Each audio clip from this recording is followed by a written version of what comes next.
Hello students, welcome on your YouTube channel. So students, today we are going to see what is the YDSE Young's double slit experiment. देखिए यहाँ पर मैंने एक setup draw किया है आपके लिए। यहाँ पर ये पूरा सेटअप ड्रॉ किया है मैंने यहाँ पर। यहाँ से देखिए क्या होता है। स्टार्टिंग में जैसे YDSE जो हुआ था ना, यंग्स डबल स्लिट एक्सपेरिमेंट, तो उसके अंदर क्या था, स्टार्टिंग में पिन होल्स और सनलाइट यूज हुई थी। यंग्स जो साइंटिस्ट था उसने पिन होल्स और सनलाइट यूज की थी। बट हम यहाँ पर क्या यूज करेंगे, एक तो स्लिट्स और एक मोनोक्रोमेटिक लाइट्स। तो मोनोक्रोमेटिक क्या होता है, जिसमें एक ही कलर होता है, सिंगल कलर के लिए लाइट, सिंगल कलर की जो लाइट वो हम यूज करेंगे। तो देखिए स्टार्ट करते हैं। तो देखिए सबसे पहले यहाँ पर एक स्लिट है एस। इस स्लिट, ये ओपनिंग होती है। स्लिट क्या होती है, it is an opening, linear और द नैरो ओपनिंग होती है स्टूडेंट्स। इसमें क्या हो रहा है, एक लाइट जा रही है। कौन सी, इट इज द मोनोक्रोमेटिक, मतलब एक ही कलर की लाइट जा रही है और उसकी जो वेवलेंथ है इट इज लैम्डा। जब वो यहाँ से पास आउट होती है स्टूडेंट्स, तब क्या होता है, यहाँ पर देखिए दो स्लिट और अरेंज हो रखी है यहाँ पर। तो यहाँ से जैसे ही लाइट पास आउट होगी तो यहाँ से इसमें से भी पास आउट हो जाती है आगे। यहाँ से प्लेन वेव फ्रंट आता है। कैसा था, प्लेन वेव फ्रंट। और यहाँ से ये एक सोर्स के जैसे काम करता है और यहाँ से स्पायरिकल वेव फ्रंट्स बाहर निकलता है और इस स्लिट के अंदर से पास आउट हो जाता है। ठीक है, डी डिस्टेंस पे from the slit, D distance पर क्या लगा रखी है, एक स्क्रीन है हमारे पास में। क्या है, स्क्रीन है। इस पे देखिए पैटर्न फॉर्म होता है, this is D B, dark bright dark bright. इस टाइप से आपको एक पैटर्न मिलेगा। किस पर, स्क्रीन के ऊपर एक आपको पैटर्न मिलता है, डार्क ब्राइट इस टाइप से। चलिए देखिए, ये आपको डायग्राम अरेंजमेंट मैंने आपको दिखा दिया। अब देखिए एक और अरेंजमेंट देखिए इसका। देखिए यहाँ पर देखिए क्या हो रहा है, इसी चीज को मैं यहाँ पर समझा रहा हूँ। देखिए मैंने एक ये डार्क लाइन ड्रॉ की और एक डॉटेड। इसका मतलब होता है क्रस्ट और इसका मतलब होता है क्या, ट्रफ, फिर क्रस्ट फिर ट्रफ, फिर क्रस्ट फिर ट्रफ। ये इस टाइप से मैंने ड्रॉ किया ना, सिंगल लाइट है। यहाँ पर ये जो है ना, ये प्लेन वेव फ्रंट है, प्लेन वेव फ्रंट है। ये आगे जा रहा है, यहाँ पर एक सिंगल सोर्स है। देखिए स्लिट जो होती है ना, वो यही है ना सोर्स। फिर यहाँ से स्पायरिकल वेव फ्रंट आगे निकल गया। अब कुछ पार्ट ऐसा होगा जो डिसअपियर हो जाएगा इसका, क्योंकि वो इससे टकराएगा स्लिट से। ये जो S1 और S2 स्लिट है। अब यहाँ से क्या हो रहा है, वापस से वही पैटर्न फॉर्म हो रहा है। ये देखिए ऐसे कुछ बनता है, 1 2 3 4 5, इस टाइप से यहाँ भी कुछ बनेगा, 1 2 3 4। तो जो इनके इंटरसेक्शंस पॉइंट है ना, उनको अपन मीट करवा के अपन को ब्राइट डार्क इस टाइप से अपन को एक पैटर्न किस पर मिल जाता है, अपन को स्क्रीन पर एक पैटर्न फॉर्म हो जाता है। अब अपन को क्या करेंगे स्टूडेंट्स, अब अपन YDSE के अंदर पोजीशन ऑफ द फ्रिंजेस निकालेंगे। क्या निकालेंगे, पोजीशन ऑफ द फ्रिंजेस। ठीक है, कंस्ट्रक्टिव के लिए भी और डिस्ट्रक्टिव के लिए। ओके चलिए स्टार्ट करते हैं।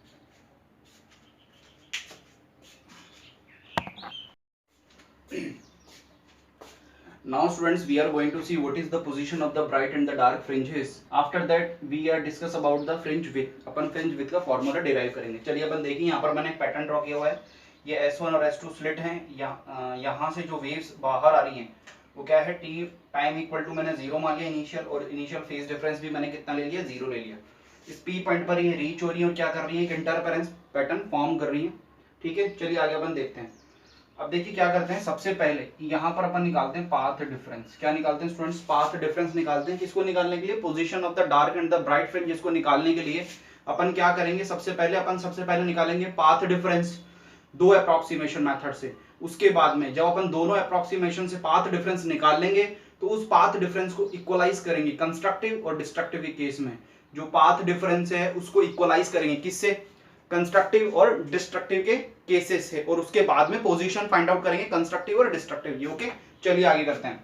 तो सबसे पहले पाथ डिफरेंस अपन को डेल्टा एक्स निकालना है। कैसे निकालना है स्टूडेंट्स, अप्रोक्सीमेशन मेथड से, अप्रोक्सीमेशन मेथड। तो देखिए फर्स्ट अप्रोक्सीमेशन क्या होगा आपके पास में, जो फर्स्ट अप्रोक्सीमेशन होगा, मैं सपोज कर रहा हूं कि ये जो है ना डी है ना, capital D is very very very very big to small D, ऐसे कुछ। अगर ये अप्रोक्सीमेशन लगा दिया हमने, तब क्या फॉर्म होने वाला है, देखिए मैं यहां पर एक डायग्राम के थ्रू आपको समझा रहा हूं। ये S1, ये S2 and this point is O, ये theta, this one is also theta, this is also theta. Sir ये क्या लिख दिया आपने, मैंने ये क्या लिखा है कि अगर मैंने इस अप्रोक्सीमेशन को लगा दिया, इसका मतलब ये हो गया जो P पर इंटरफेरेंस करने वाली ये 1 2 और 3 रेज हैं, 1 2 और 3 वेव्स हैं, ये ऐसा लगेगा जैसे कैसे आ रही हैं, पैरेलल आ रही हैं, एक दूसरे के पैरेलल आ रही हैं। इसका मतलब मैं ऐसे लिख सकता हूं S1P parallel to S2P is parallel to OP। ठीक है, ये तीनों रेस कैसे आ रही है, पैरेलल आ रही है। अब क्या कर रहे हैं, मुझे इस ट्राइंगल को देखो कंसीडर करेंगे। इस ट्राइंगल में देखिए मैंने ये वाला जो एंगल है ना, ये तो थीटा ले लिया, ठीक है ना, ये वाला एंगल मैंने क्या ले लिया, थीटा। तो ये 90 होता है, तो ये 90 माइनस थीटा। अब यहाँ पर ये मैंने परपेंडिकुलर ड्रॉ किया, क्या किया है, परपेंडिकुलर ड्रॉ। तो ये तो 90 हो गया, ये 90 माइनस थीटा, तो ये कितना हो गया, एंगल सम प्रॉपर्टी से, angle sum property of a triangle it is theta. तो मैं इस ट्राइंगल को उठा रहा हूँ, यहाँ पर बना रहा हूँ उसको, तो ये तो 90 है, ये थीटा है, ये S1 है, ये S2 है, ठीक है ना। इसको एक और नाम दे देते हैं अपन, n नाम दे दो। ये जो डिस्टेंस है वैसे कितना है, डेल्टा x है ये, ठीक है ना, ये है स्मॉल डी। तो इसमें आप साइन थीटा निकालिए एक बार जरा, sine theta is equal to कितना आ गया, डेल्टा x अपॉन डी। क्या होता है ये, परपेंडिकुलर अपॉन, देखिए थीटा के सामने वाली जो साइड होती है वो क्या होती है, परपेंडिकुलर। उसके बाद नीचे क्या आएगा, हाइपोटेनस आ जाएगा, ये हाइपोटेनस हो गई ना, तो ये हो गया डी, हाइपोटेनस लिखेंगे इसको, ठीक है। अब इसको क्रॉस मल्टीप्लीकेशन करेंगे तो x is equal to D of sine of theta, ये हमारे पास में आ गया।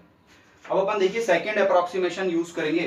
तो देखिए सेकंड अप्रोक्सीमेशन में क्या यूज करते हैं हम, अभी तो d किसके इक्वल, d किससे ज्यादा था, स्मॉल d से। अब ये जो d होगा ना, ये बहुत बड़ा होगा, किससे, y से। अब y क्या है सर, देखिए y जो सेंट्रल मैक्सिमा है ना, ये जो सेंट्रल पोजीशन है फ्रेंच की, ये यहाँ से जो लीनियराइज डिस्टेंस है ये है y। अब ये कितनी भी हो सकती है, अगर ये पॉइंट ऊपर और नीचे जाएगा तो ये ऊपर नीचे कम और ज्यादा हो सकता है, ठीक है। अब देखिए ये जो d है ये बहुत ज्यादा है, किससे, y से। देखिए इसमें एक और अप्रोक्सीमेशन लेना पड़ेगा मुझे, d is very very greater than to the lambda. जो लाइट आ रही है ना, उसका जो वेवलेंथ है वो बहुत कम होना चाहिए, किससे, ये जो नैरो ओपनिंग जो डिस्टेंसेस है इनके कंपैरिजन में। ऐसा क्यों होगा स्टूडेंट्स, इंपॉर्टेंट पॉइंट है, कई बार आपको क्वेश्चन में भी आएगा, मैं एक क्वेश्चन करवाऊंगा इससे रिलेटेड। चलिए आगे देखते हैं। देखिए अगर ऐसा होने वाला है, इसका मतलब जो थीटा है ना is very small, theta is very small, theta is very small. अगर अब थीटा बहुत छोटा हो गया तब क्या होगा, देखिए मैं इसी अप्रोक्सीमेशन से निकालूंगा, delta x is equal to D of sine theta. अगर थीटा बहुत छोटा है तो मैं कैसे लिखूंगा, D of tan of theta. तो tan थीटा कैसे निकालेंगे, देखिए ये वाला जो ट्राइंगल है ना, ये ड्रॉ करूंगा वहां पर, है ना, ये वाला जो ट्राइंगल है ना, इसको छोटे से ट्राइंगल को ड्रॉ करूंगा मैं ऐसे कुछ। ये तो y डिस्टेंस हो गया p से, ये o हो गया, और ये डिस्टेंस कितना है, कैपिटल D, ये थीटा है आपके पास में, ठीक है। तो tan थीटा कितना हो गया, tan थीटा बताओ क्या होता है, परपेंडिकुलर अपॉन बेस। तो परपेंडिकुलर कितना, y, और बेस कितना है इसके अंदर, ये रहा कैपिटल D। अब यहाँ पर ये जो वैल्यू है इसको यहाँ पर पुट कर देंगे अपन, तो कैसे लिखेंगे, delta x equal to D and y upon D. तो ये पाथ डिफरेंस आ गया अपन को, इसको थोड़ा अरेंज करके लिखेंगे अपन, y small d upon capital D, ठीक है ना। अब यहाँ देखिए ये जो थीटा है ना ये बहुत छोटा है, ठीक है ना, थीटा इज वेरी स्मॉल। तो अपन क्या लिखेंगे, theta is equal to y upon D. देखिए ये ना एंगुलर पोजीशन है, जो यहाँ पर फ्रिंज पैटर्न्स फॉर्म हो रहे हैं ये एंगुलर पोजीशन है, और ये क्या है, दो वेव्स के बीच में जो पाथ डिफरेंस आया वो है, ठीक है। अब यहाँ पर अपन क्या करेंगे, इस पाथ डिफरेंस को जो दोनों अप्रोक्सीमेशन से आया है इसमें दो कंडीशंस को अप्लाई करेंगे, एक तो कंस्ट्रक्टिव की कंडीशंस को, एक डिस्ट्रक्टिव कंडीशंस को, और दोनों के लिए अपन पाथ डिफरेंस अलग अलग फाइंड आउट कर लेंगे। तो चलिए देखिए करते हैं। नाउ स्टूडेंट देखिए यहाँ पर मैंने जो पाथ डिफरेंस हमने अभी अप्रोक्सीमेशन से जो पाथ डिफरेंस अपन ने फाइंड आउट किया था उसका मैंने फॉर्मूला लिख लिया है। अब मैंने यहाँ पर कंस्ट्रक्टिव और डिस्ट्रक्टिव की कंडीशंस लगाऊंगा, उसके लिए पाथ डिफरेंस लिखूंगा। तो सबसे पहले देखिए यहाँ पर मैंने पाथ डिफरेंस लिया फॉर द कंस्ट्रक्टिव की, तो इसके लिए कितना था, एन लैम्डा, और इसके लिए कितना था 2n minus 1 into lambda by 2। पहले इसको फॉर्म करते हैं और उसके बाद में इसको फॉर्म करेंगे, ठीक है। चलिए देखिए, तो delta x is equal to कितना हो गया, इसकी वैल्यू पुट करेंगे अपन इसके अंदर, N lambda is equal to Y D upon capital D. तो अपन को ये y चाहिए यहाँ पर अभी, तो y निकालेंगे अपन इसमें, N lambda capital D upon small D. तो ये अपने पास में पोजीशन आ गई किसके लिए, ब्राइट फ्रिंज के लिए। तो इसको मैं n के टर्म्स में लिख दूंगा, y ऑफ n ब्राइट के लिए n बाहर लिख दूंगा, और इसको अच्छे तरीके से लिख दूंगा थोड़ा, अपॉन कैपिटल डी, ठीक है ना। अब सपोज करिए यहाँ पर n is equal to 0 plus minus 1 plus minus 2 up to, ये प्लस माइनस क्यों आ रहा है, क्योंकि कुछ सेंटर मैक्सिमा के ऊपर हो जाता है, कुछ सेंटर मैक्सिमा के नीचे हो जाता है, ठीक है। तो अपन पहले n इक्वल टू 0 पुट करते हैं, एक बार देखते हैं सेंट्रल मैक्सिमा पे क्या फॉर्म होता है। तो y 0 पुट कर दिया मैंने, b तो 0 हो गया। n इक्वल टू 1 पुट करिए जरा, तो b निकालिए, देखिए कितना आ रहा है। तो lambda capital D upon D, जो सेंट्रल मैक्सिमा से जो फर्स्ट पोजीशन होगी ब्राइट फ्रिंज की वो कितनी होगी, lambda D upon small d। तो n इक्वल टू 2 भी पुट कर सकते हैं अपन, y2 जो सेकंड ब्राइट फ्रिंज है, ये फर्स्ट ब्राइट फ्रिंज, ये सेकंड ब्राइट फ्रिंज। तो सेकंड ब्राइट फ्रिंज के लिए क्या पोजीशन होगी, तो यहाँ पर n इक्वल टू 2 पुट करेंगे, 2 lambda capital D upon D. ठीक है, अब इसमें एक एंगुलर पोजीशन और निकाल लेते हैं अपन। तो मैंने आपको बताया था एंगुलर पोजीशन क्या होती है, y अपॉन कैपिटल D होती है। ठीक है, तो ब्राइट फ्रिंज के लिए जो एंगुलर पोजीशन होगी वो क्या होगी, देखो अपन को ये वाली क्वांटिटी लेके आनी है, y अपॉन कैपिटल D। तो ये तो ये रहा y और कैपिटल D, इसको इसके नीचे पहुंचा देंगे, यानी कि y n of bright fringe upon capital D is equal to n lambda by d। ये d है ना, तो ये आपके पास में एक फॉर्मूला हो। Now we discussing about the destructive और द डार्क फ्रिंजेस। तो वापस से वही काम करना है, इस लैम्डा को इसके डेल्टा पाथ डिफरेंस को इसके बराबर पुट कर देंगे, 2n minus 1 lambda by 2 is equal to y small d upon capital D। अब क्या करेंगे, इसमें से वही y की पोजीशन फाइंड आउट करेंगे। तो n माइनस, ये देखिए कितना आ गया, 2n minus 1 lambda by 2 capital D upon small d। इसको थोड़ा अच्छे से करेंगे, अंदर कैंसिल हो जाएगा, n minus 1 by 2 lambda capital D upon small d, इसको ब्रैकेट में ले लेंगे। ठीक है, तो ये पोजीशन आ गई किसके लिए, ये डार्क के लिए आ गई, तो मैंने D लिखा, B stands for the bright fringes. वापस से मैंने क्या किया, इसकी पोजीशन फाइंड आउट की, जैसे n इक्वल टू यहाँ क्या होगा, अब 0 नहीं हो सकता यहाँ पर, है ना, 1 2 प्लस माइनस अप टू। तो सबसे पहले n इक्वल टू 1 पुट करते हैं अपन, देखिए क्या निकलता है, n बराबर 1। Position of the dark, first dark fringe कितना होगा, 1 पुट करेंगे, तो देखिए 1 पुट करेंगे तो कितना होगा, 1 by 2 lambda capital D upon small d। ये तो 1 बाई 2 हो गया, यानी कि 1 upon 2 lambda capital D upon this much. उसी के बाद में n बराबर 2 भी पुट कर सकते हैं अपन, y2 capital D is equal to 2 put करेंगे अपन यहाँ पर, तो 3 बाई 2 आ जाएगा। ठीक है, इसी तरीके से इसके लिए एंगुलर पोजीशन फाइंड आउट करेंगे, what is the angular position for the dark fringes. So it is y and d, y upon d होता है, देखिए मैंने आपको बताया था y अपॉन d निकालना है इसको, तो y अपॉन d, तो इसको कैपिटल D को नीचे, ये देखिए ये छोटा सा बनाऊंगा इसको थोड़ा, कैपिटल D अलग होता है और ये अलग है ना, ये डार्क के लिए, और ये तो डिस्टेंस होती है स्क्रीन और स्लिट के बीच का डिस्टेंस। ठीक है, तो ये हो गया थीटा n ऑफ डार्क। ठीक है, तो यहाँ पर कितना वैल्यू आ रहा है इसका, ये आ रहा है n माइनस 1 बाई 2, ये तो आ रहा है अपॉन लैम्डा अपॉन d। तो ये एंगुलर पोजीशन हो।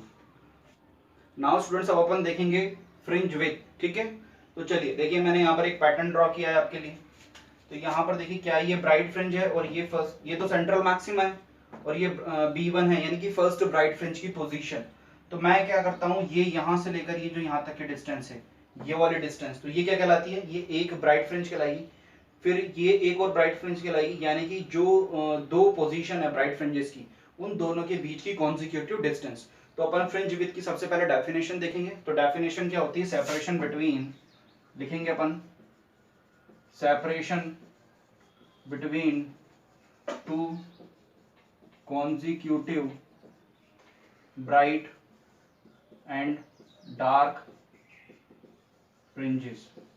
Separation between two consecutive, consecutive का देखिए यहाँ पर बहुत इंपॉर्टेंस है। कॉन्सिक्यूटिव का मतलब जैसे B1 आ गया क्या, तो B0 के बाद में B1 ही आएगा, यानी कि यहाँ से यहाँ तक की जो डिस्टेंस है वो क्या कहलाएगी हमारे पास में, एक फ्रिंज कहलाएगी। ठीक है, एक फ्रिंज कहलाएगी। उसके बाद में यहाँ से यहाँ तक की जो डिस्टेंस है ये सेकंड फ्रिंज कहलाएगी। इसी के लिए अपन डार्क के लिए भी ले सकते हैं, देखिए इसमें डार्क और ब्राइट दोनों के लिए दे रखा है। तो ये डार्क है, तो यहाँ से लेकर यहाँ तक ये डार्क फ्रिंज हो गई है ना, या फिर यहाँ से लेकर और यहाँ तक ये भी एक डार्क फ्रिंज हो गई। ठीक है, चलिए अब आगे चलते हैं। देखिए यहाँ पर B0 का क्या मतलब है, n इक्वल टू 0, और यहाँ पर B1 का क्या मतलब है, n इक्वल टू 1। तो देखिए जो फ्रिंज विड्थ है वो इतना है, जो फ्रिंज विड्थ है वो इतना है, किसके लिए, ब्राइट के लिए, यानी कि यहाँ पर n equal to 0, n equal to plus 1, यानी कि जो लीनियराइज डिस्टेंस है वो एक से ज्यादा है, यानी कि जो लीनियराइज डिस्टेंस है वो एक से ज्यादा है। तो अपन यहाँ पर बीटा का जो फॉर्मूला है, फ्रेंच विथ का फॉर्मूला है, तो क्या लिखेंगे, linear position, LINEAR, linear position of n+1 bright fringe. वो कुछ भी हो सकता है, ठीक है ना, माइनस इसमें से, इस डिस्टेंस में से इसको सब्ट्रैक्ट कर देंगे, तो वापस से वो लीनियर, पूरा लिख रहा हूं मैं, linear position of nth bright fringe. ये लिखा मैंने, ये n+1 है और ये n है, यानी कि इससे कम है ये वाला एक पोजीशन, तो इससे कम है, तो इस टाइप से मैंने ये लिखा है। तो लीनियर पोजीशन क्यों लिखी, क्योंकि ये लीनियर है, एंगुलर पोजीशन नहीं है, ठीक है ना, एंगुलर पोजीशन भी देखेंगे n+1 में क्या, अब इसमें क्या लिखेंगे, तो देखिए बीटा जो होती है ना वो डिस्टेंस ही होती है, जो वाई डिस्टेंस ट्रैवलिंग कर रही है ना यहाँ से ऐसे, ये वाई डिस्टेंस ही है, ठीक है ना, वाई डिस्टेंस ही क्या होता है, बीटा होता है, लेकिन किसी फॉर्म के अंदर। तो यहाँ पर देखिए जो बीटा है उसको देखिए मैं ब्राइट के लिए निकाल रहा हूँ मैं कंडीशन, तो मैंने ब्राइट के लिए यहाँ से कंडीशन लगाऊंगा, n की जगह में क्या लिखूंगा, n+1, तो यहाँ रखूंगा मैं n+1 lambda upon D minus, अब n की जगह पे n रख दूंगा, nth ब्राइट फ्रिंज है ना, number of, order of bright fringe है, n का मतलब क्या होता है, ऑर्डर ऑफ फ्रिंज, ठीक है, तो बीटा, तो यहाँ से ये बीटा की वैल्यू आ गई, ठीक है। इसी तरीके से आप डार्क फ्रिंज के लिए भी निकालेंगे ना, तो भी यही आएगा। देखिए अब डार्क के लिए निकाल लेते हैं एक बार, डार्क के लिए निकालो, डार्क के लिए इसके अंदर वही काम करना है, n+1 रखना है पहले, -1/2 पुट करना है, lambda capital D upon D. देखिए इंपॉर्टेंट टर्म है ये फ्रिंज विथ पे बहुत सारे क्वेश्चंस और न्यूमेरिकल्स बनते हैं आपके, तो वापस से n रखूंगा, तो ये तो सिंपली मुझे यही रखना पड़ेगा। तो देखो इसको भी अपन जब डिराइव करते हैं ना तो यही आता है टर्म, चाहे से ये ब्राइट के लिए निकालो चाहे से इसके लिए निकालो, दोनों के लिए क्या होता है, सेम आता है। देखिए यहाँ पर देखिए थोड़ा इंपॉर्टेंट चीजें आपको ध्यान रखने वाली बात, सबसे पहले देखिए दोनों के लिए तो फॉर्मूला सेम आ रहा है। अब क्या करना है अपन को, यहाँ पर कोई n का टर्म नहीं आ रहा, मतलब ऑर्डर ऑफ